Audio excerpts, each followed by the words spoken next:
Allez-y en étant détendu, le plus détendu possible. Je vais pas vous dire d'y aller détendu parce que de toute façon vous serez pas détendu. Je peux me détendre avec vous?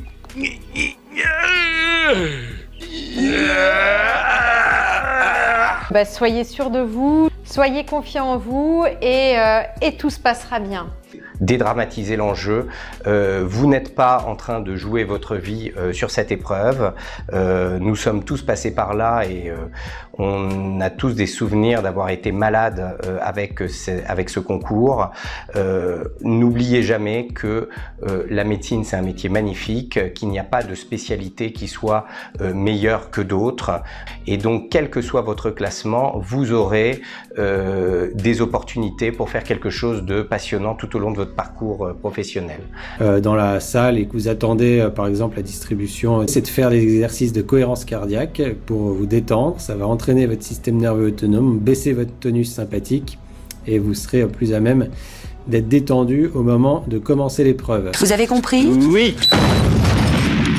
Si vous pouviez ne pas boire pour le jour de l'examen, parce que quand même tous vos surveillants sont des dames pipi surdiplômées.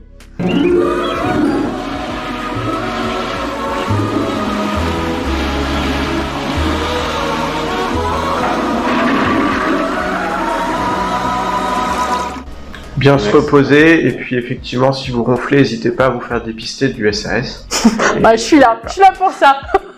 Pas arriver sur les rotules, c'est vraiment ce qui est important. De toute façon, c'est pas de la dernière minute que vous apprendrez des choses nouvelles. J'ai l'impression d'être dans une voiture qui fonce dans le brouillard à 130 km/h et que d'un seul coup, le brouillard se dissipe et que je vois une falaise.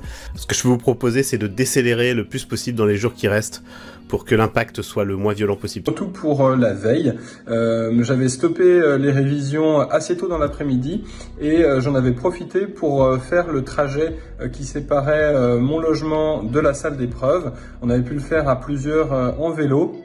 Et finalement, ça m'a bien aidé pour le premier jour, pas de stress pour le trajet. J'ai pu commencer très sereinement les premières épreuves. Les 5-6 jours précédant les ECN, j'ai complètement arrêté de regarder mes différents collèges ou fiches préparatrices de connaissances théoriques et je me suis exclusivement consacrée à effectuer des annales pour pouvoir me mettre le plus possible en condition. Se faire confiance, ne pas trop réfléchir, la première réponse est souvent la bonne. Évitez de trop réfléchir. No problemo. Non, pas de drogue, pas d'alcool. Alors moi je vous conseille d'aller au cinéma. Top Gun Maverick, c'est pas mal, parce que si vous allez vous rencontrer entre vous ou même avec des copains soi-disant extérieurs à la médecine, vous allez quand même parler ou penser ECN. C'est l'avantage du cinéma, c'est que tu payes et les problèmes sont ceux des autres pour un instant. Vous êtes le Raphaël Nadal des ECNI, même fatigué, même blessé, vous croyez en vous, vous mobilisez toutes vos forces et finalement c'est vous qui allez décrocher la timbale, c'est-à-dire la spécialité de vos rêves. Croyez en vous.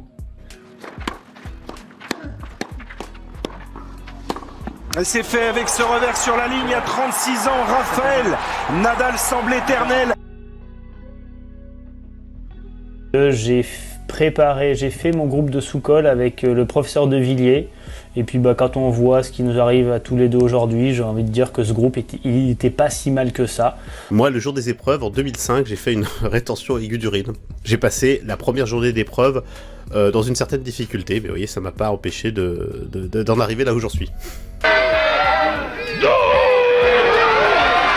J'ai passé 4 fois la LCA et pourtant le professeur de Villiers faisait pas encore de la LCA à l'époque et j'ai survécu. Très bien. Je détestais les déséquilibres acido-basiques. Premier dossier, acidose métabolique. Deuxième dossier, alcalose métabolique. Et pourtant, j'ai eu 2 super notes à ces dossiers-là, donc ne craignez rien, allez-y et battez-vous jusqu'au bout. Basique, simple, simple.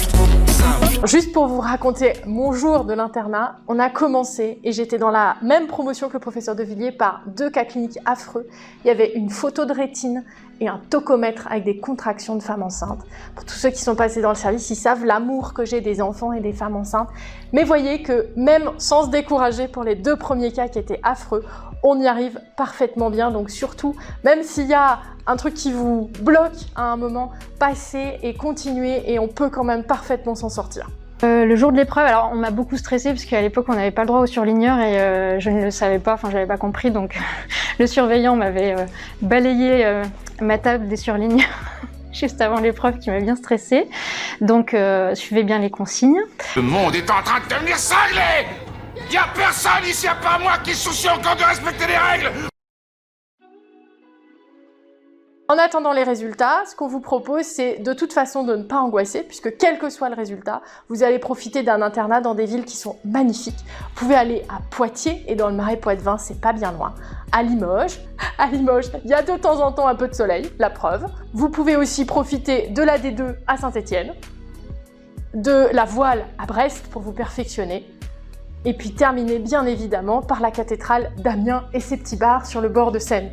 Voilà, quel que soit le résultat, je suis sûre que vous en profiterez. Je vous souhaite à tous vraiment beaucoup de courage, le moins de stress possible, et puis peut-être pour certains, à l'année prochaine à l'hôpital. On a été ravis avec la task force de vous soutenir, de vous accompagner, et puis on espère que vous ferez pareil avec vos futurs Padawan. Bravo d'être arrivé au bout, merci pour tout ce que vous nous avez apporté, et merci pour ce que vous allez apporter à vos patients et à vos collègues dans les années à venir. Et puis je vous souhaite vraiment plein de bonheur. Bye bye. Alors certains d'entre vous vont hélas quitter Dijon, moi je vous conseillerais volontiers de rester. En tout cas, on aura toujours plaisir à vous retrouver, que ce soit dans les couloirs de l'hôpital de Dijon ou dans d'autres réunions scientifiques ailleurs. En tout cas, tous mes vœux pour votre carrière médicale et votre carrière personnelle.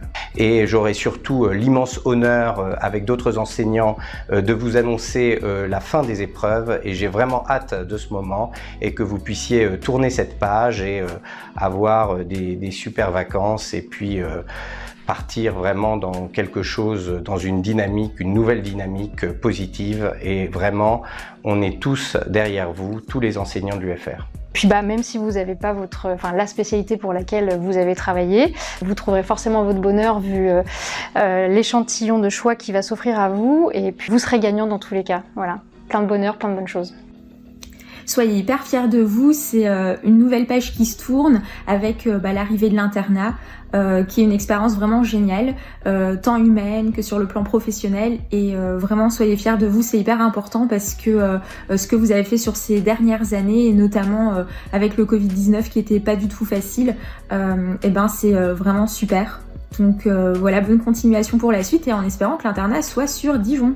La directrice générale que je suis vous remercie vraiment tous pour tout ce que vous amenez à notre établissement, vous tous externes.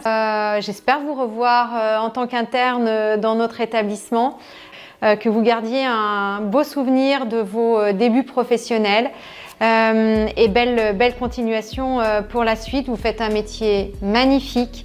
Bravo à tous, et puis bon courage. C'est la fin de l'externat, c'est-à-dire que le meilleur commence maintenant, et puis bien sûr ça annonce la suite, c'est-à-dire votre exercice en tant que médecin, donc c'est que du positif. Bon courage et bonne chance.